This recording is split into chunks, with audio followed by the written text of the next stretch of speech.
In the ever-evolving world of music, artists need to reach their audience faster than ever before. Introducing Too Immersive for You, the Emmy-nominated pioneers in viewership experience. We've revolutionized the way music artists share their material with the world. Our groundbreaking AI engine generates stunning visuals that bring your music to life. Imagine having your own personalized music video, perfectly synchronized to your unique sound in a matter of hours, not weeks. With Too Immersive for You, it's now a reality. Get ready to unlock a new dimension of music visualization. Too Immersive for You, where music meets immersive visuals. Contact us now to discover how Too Immersive for You can elevate your music to new heights. www.musicvideoai.net. Hey, what's up, Rock and Shock Nation? Welcome to another edition of the original hard rock, heavy metal, and horror themed program. Before we get started, just want to remind you to visit us on the web at rockandshockshow.com. Again, that's rockandshockshow.com. And while you're on the website, do me a favor. If you're not already a member of the Rock and Shock Nation, I just encourage you guys to do that today. Well, it's been a few weeks since I've been on the Classic Metal Show Network, and it's so good to be back. We have dealt with 2 hurricanes here in Florida, and the last hurricane, Hurricane Milton, it really did a lot of damage to the towns around us. We were without power, and it's taken quite a few days to get everything cleaned up, but I'm back on track, and I'm ready to go. Now, today's episode that I'm sharing with you is with Skunk Ape Dave, and we did this just before Hurricane Milton hit. So I've been looking forward to doing this interview. I hope you guys enjoy it. Hi, I'm Wesley Ewer, and I played Will Marshall on Land of the Lost. And I'm here with it's my dead Sleestak, because, this is just his skull. And you are listening to the Rock and Shock Show. Enjoy.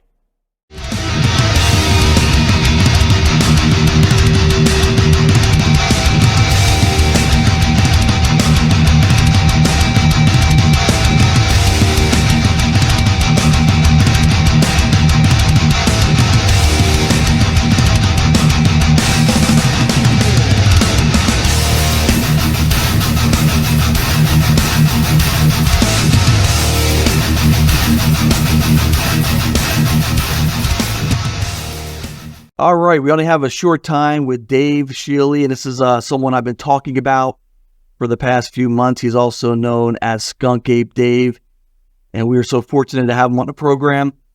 Dave, I know you've been dealing with the hurricane, so I really appreciate you coming on. So how are you, buddy? I'm doing good. Everything's good here in the Everglades, but we do have a hurricane coming right now, and I think we're going to get a lot of high water here in the next 4 or 5 days. Yeah, it's crazy. I got that... And I sent you that picture too from the Weather Channel, and it looks like it's going to really kind of make impact with us. And I'm hoping it's not going to be bad, because that last storm has really devastated so many regions in this country. I know you're doing a lot of work out there, so we'll be keeping you guys in prayer as well for that. But let's get right into it. I got into Bigfoot when I was a little boy, and I happened to catch episodes of Leonard Nimoy's In Search Of, and I was captivated with that subject. And I remember my parents, they bought this game Bigfoot back in the day, and I always thought Bigfoot as a singular type of creature. And as I got into it, I realized that Bigfoot goes by so many different names: Sasquatch and Yeti, and now we have the Skunk Ape. And one of the big questions that I've gotten already is, what is the Skunk Ape? And as an expert, why don't you get into that first and let people know, what is the Skunk Ape, and if there are differences between the Skunk Ape and Bigfoot? Okay. Well, I'm, Dave Shealy. I'm the Skunk Ape expert here in Florida, and this is what I do, and this is what I've done all my life.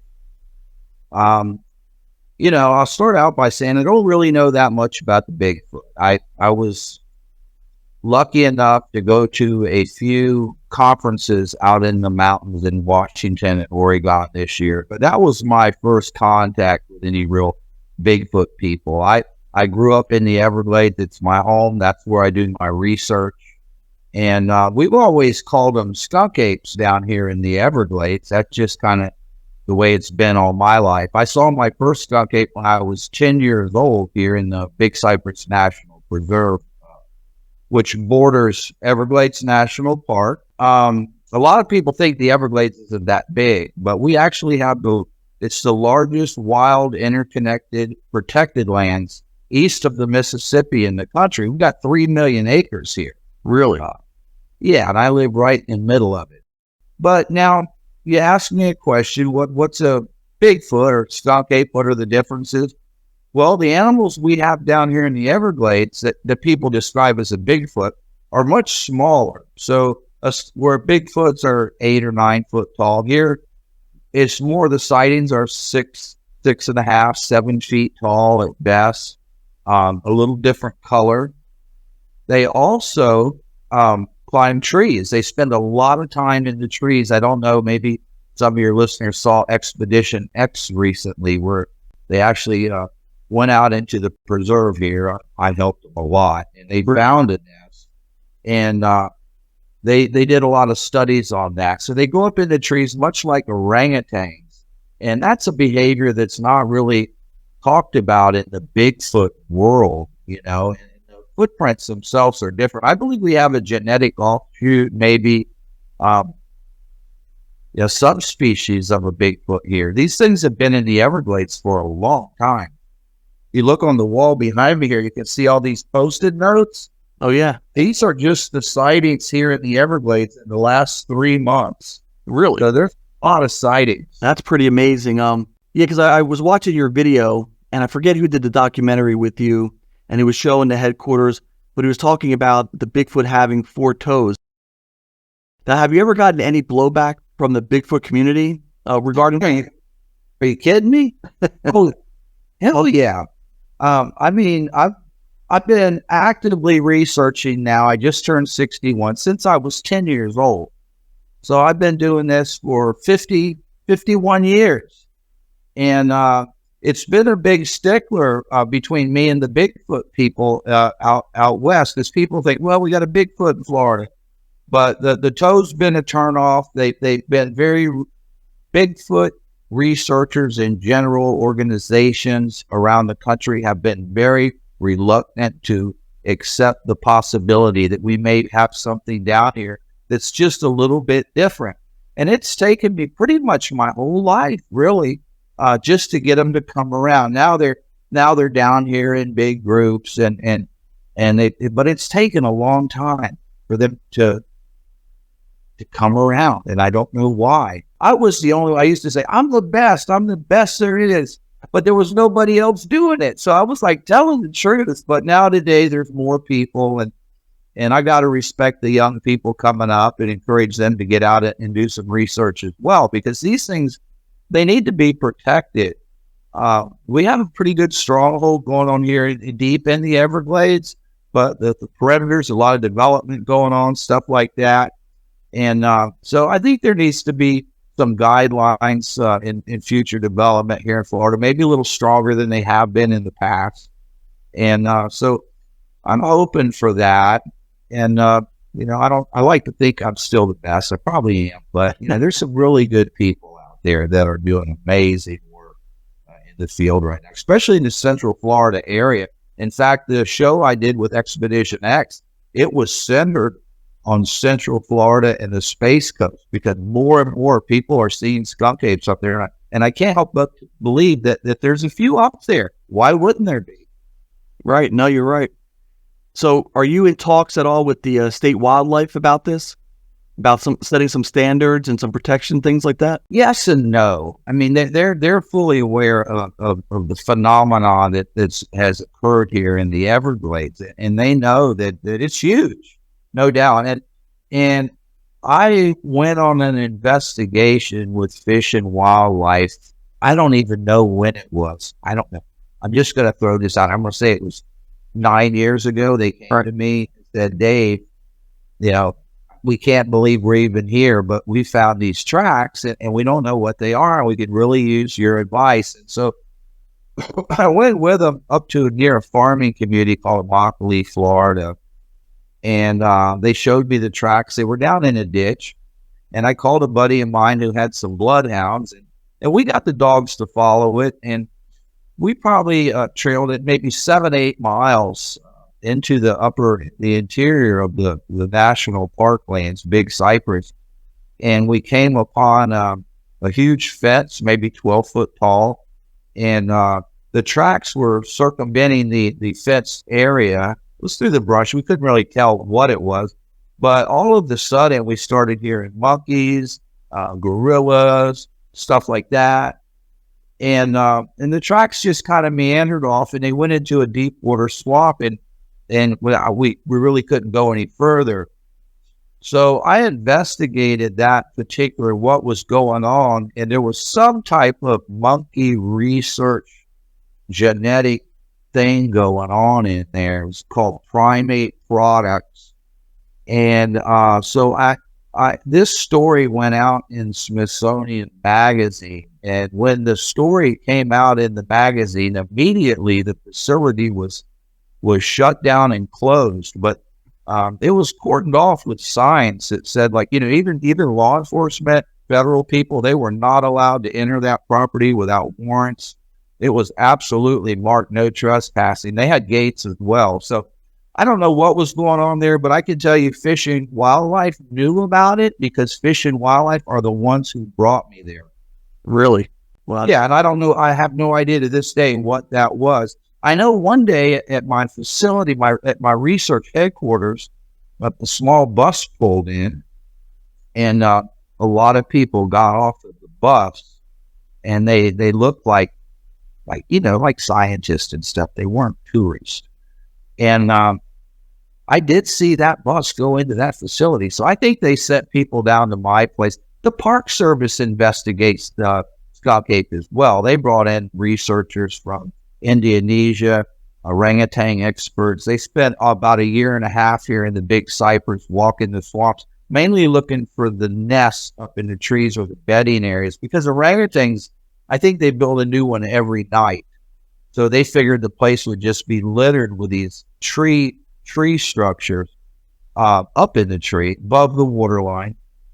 And they really didn't find them. And I believe the skunk apes repeatedly use them, where an orangutan builds one and leaves it, that the bigger trees that are capable of holding an animal that size, they're not that abundant. So when they find a tree that they can build a nest or a place to rest in, they stick to it. They use it regularly. So they are taking it seriously. That's good to hear. They're taking it serious. Yeah, real serious right now. This is 2024. I proclaimed that Florida's year of the skunk ape, and it is a lot of big things coming. A lot of people are hearing about it. Just this past month, I reached out to over 120 million people worldwide, which is huge. Wow.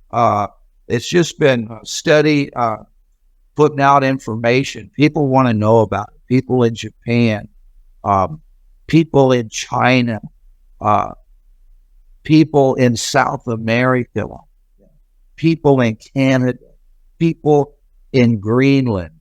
I'm worldwide with this. This isn't strictly just a South Florida thing. A lot of people think it is, but it's way bigger than that.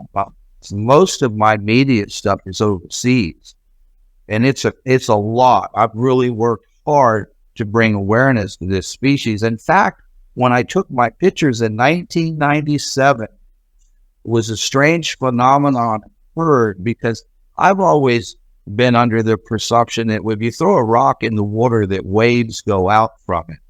Well, news of the skunk ape, when it came out, it was more of an implosion instead of it was, the world wanted to know about it, but Florida could care less. I think there was resistance here in Florida by, newspapers and stuff to even report on what's been occurring. And I can't really put my finger on it, other than, maybe it's developers thinking that their land may go down in value.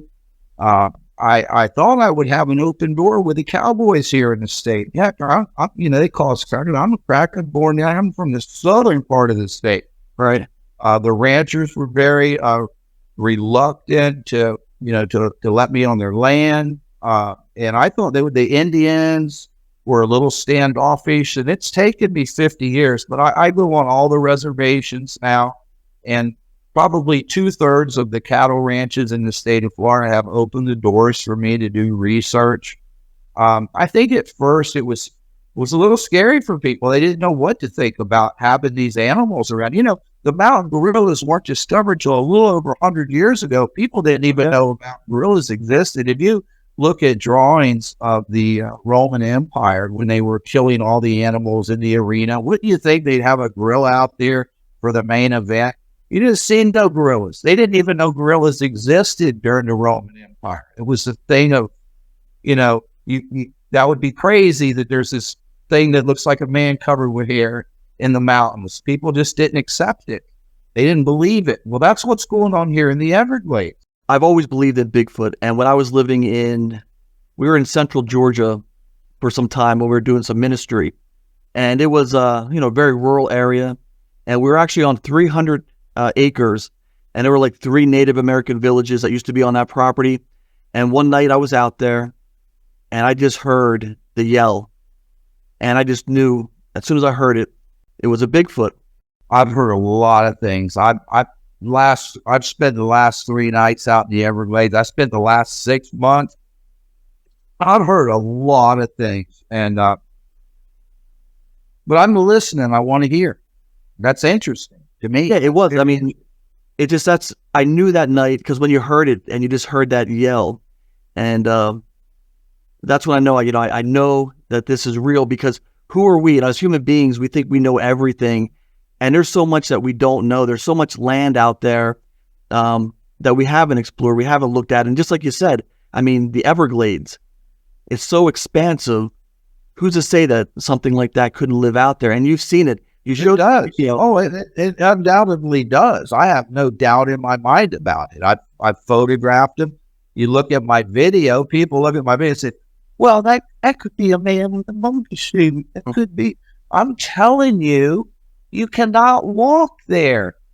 I've had, just recently this year, I've had people come in and do scientific studies with marathon runners, you name it.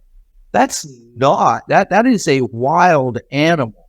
There's no other explanation. Yeah, people don't understand, like, when we're younger and we're trying to run through the muck. 1.5 feet of water on the ground. When you watch that video, 1.5 feet of water in that grassland. And that would make it impossible.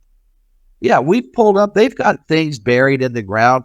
When they did this study recently, they went back to the exact day and got all the water measurements, the temperatures, everything of exactly what was going on. And it was 1.5 feet of water there that day. So tell me a little bit about that video. Like I said, I featured that video a few months ago, and I shared it with the Rock and Shock audience. And again, I was very intrigued by it. So give me some background on that video. And that was from 2000. That's 24 years ago already.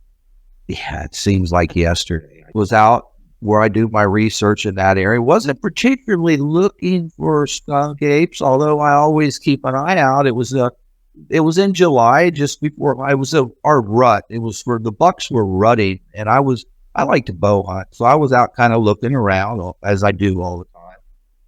And I heard something coming in the water. It was splashing really loud, walking really heavy, but it was far away. And so I started looking in that area, and you don't hear this part of this story very often because it's kind of weird, but I see a deer. It's running at me, and then it turns, and it's running down the tree line, and then it crosses the marsh and runs into a hammock. And I kept hearing the noise from the same spot, and I'm looking, and that's when I saw the skunk ape. It was right where that deer had come out. It came out.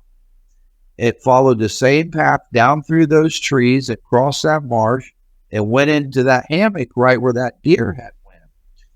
And I know it sounds incredible, and I'll tell you this, and you're going to think, oh, I don't know about that. But no, I'm going to tell you, there's a thing called endurance hunting. And I've done it myself. I don't know if I could do it today. I'm getting older. But I could go in the woods and pick out a wild hog and just look at it And if I want that pig, I can catch that pig because physically I have more endurance. And you can actually wear it down. I've chased wild where they just fall down on the ground out of exhaustion right in front of me. I believe that's kind of what was going on there, especially when you have the resistance of the water on the hoofed animals. It'll break them down pretty quick, where humans are much stronger, much more, their muscle makeup and all is different than a hoofed animal. No, I would believe that. I would definitely believe that. Oh, you can, yeah, no, it's true. If you don't believe, I mean, I know you do, but if you don't, look up endurance hunting. It's incredible. Yeah, I've never heard of that before. Actually, I never heard about it. You won't hear about it, but believe me, it's real. The Aborigines are the best at it. Really? That's true. Yes. Chase down the biggest animal in Australia. Yeah, that's pretty wild. I got to check it out because, like I said, I've never heard of it before. It's fascinating. Yeah, yeah. So there's a lot of things that I do people I never heard of, and in my Bigfoot research, I've always been like out of the box. I don't know if I'm out of the box or not. I call it being open-minded. I'm open-minded to all the possibilities of what we have down here. And yeah, I gotta tell you that I'm getting older now. And the older I get, the sightings I've had and the people I've met and the things that happened in my life, including with the indigenous people, I can't help believe that there's some type of a spiritual connection there, and that there's more to this story than just what I'm seeing with my eyes. And I really feel like that my sightings have been really fortunate, and I've used them as a platform to talk about other issues that are affecting us here in Florida, especially in southern Florida and the Everglades, because this is my home. My family moved here in 1890, so we've been here a while.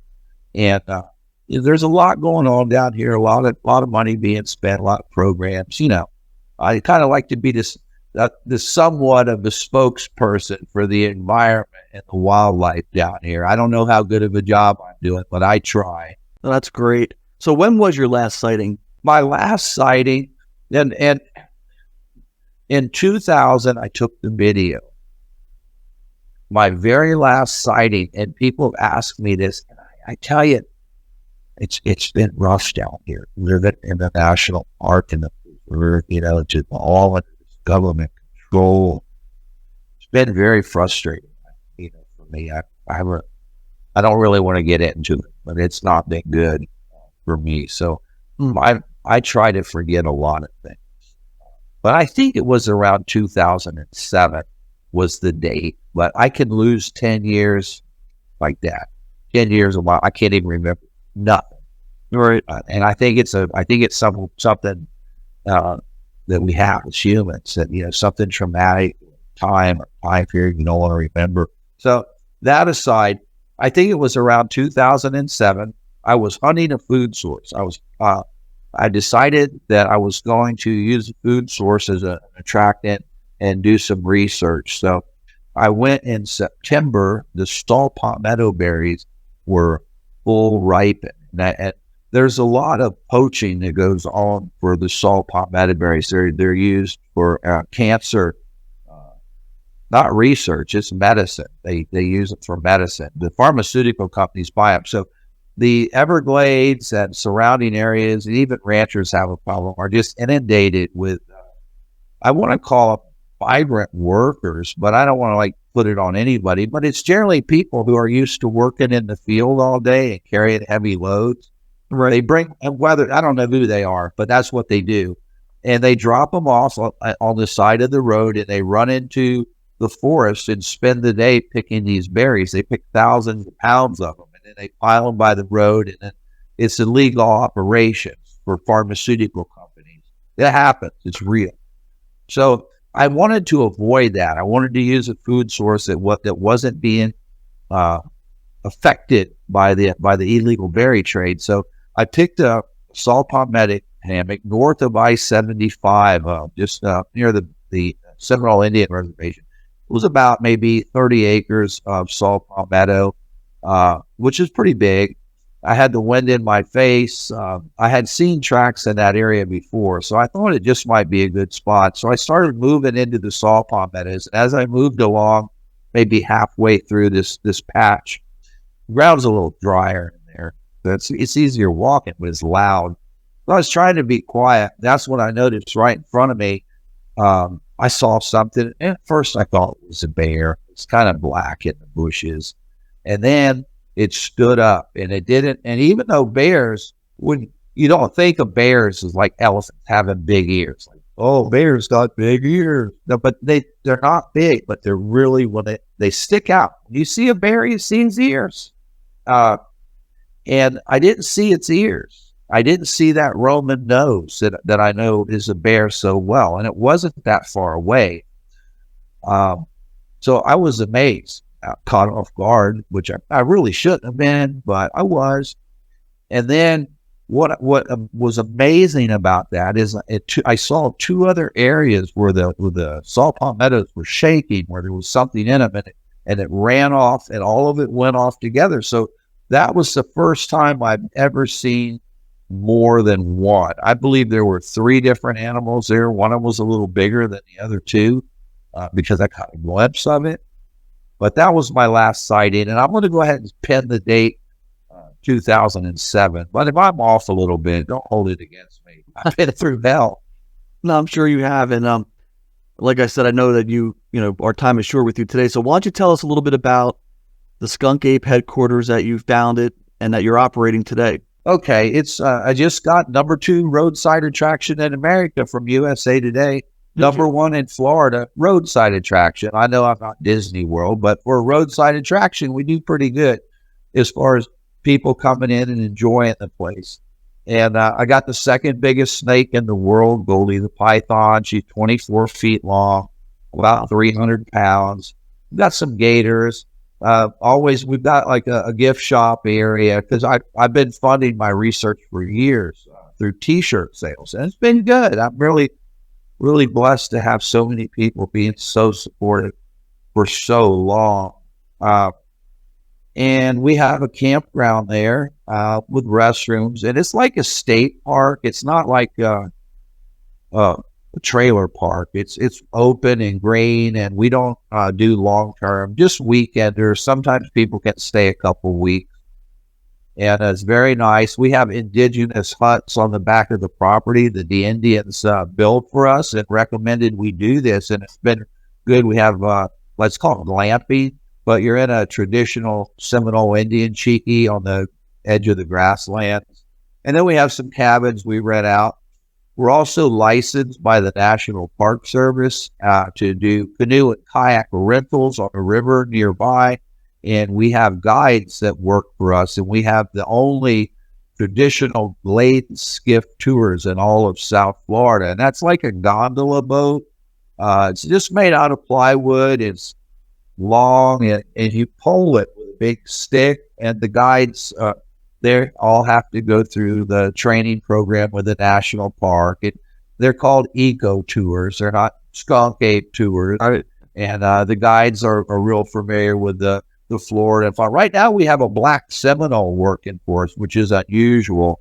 A lot of escaped slaves got in with the Seminole tribes during the war. So we have a black Seminole. His name's Jeffrey, and he's been handling the tours here this past month, and he's a real joy to be around. We really like having him. Now I'll put the links up, and then we'll put a link to get the shirts as well. I'm sure someone in the audience would love that, and support you. And just want to thank you for coming on the show. And I'm looking forward, when you have time, we could do an expedition down there. I'd like to meet you and see the headquarters and just have a cool weekend of a tour for the Skunk Ape. So that'd be great. I would love to meet you, and I'd love to have the conversation, but just be forewarned that the conversation might not be what you expected. I do appreciate you coming on, and I hope we can continue this relationship, and we'll talk more in the future. God bless you. Thanks for having me on. All right, Rock and Shock Nation, that concludes another episode of the program. Remember to stay metal, stay horror, and I'll see you guys soon. This concludes our broadcast day.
Looking to sell your car quickly and for top dollar? At buyyourcars.net, we make it easy. Whether your vehicle is new, used, or even damaged, we'll buy it in any condition. Fast offers, quick cash, and hassle-free transactions. What more could you ask for? Just visit buyyourcars.net, enter your vehicle information, and get a fast offer within minutes. Ready to sell? Call us today at 770-815-0342 or fill out the contact form at buyyourcars.net. Get cash fast for your car the easy way. Buyyourcars.net. Selling your car has never been easier.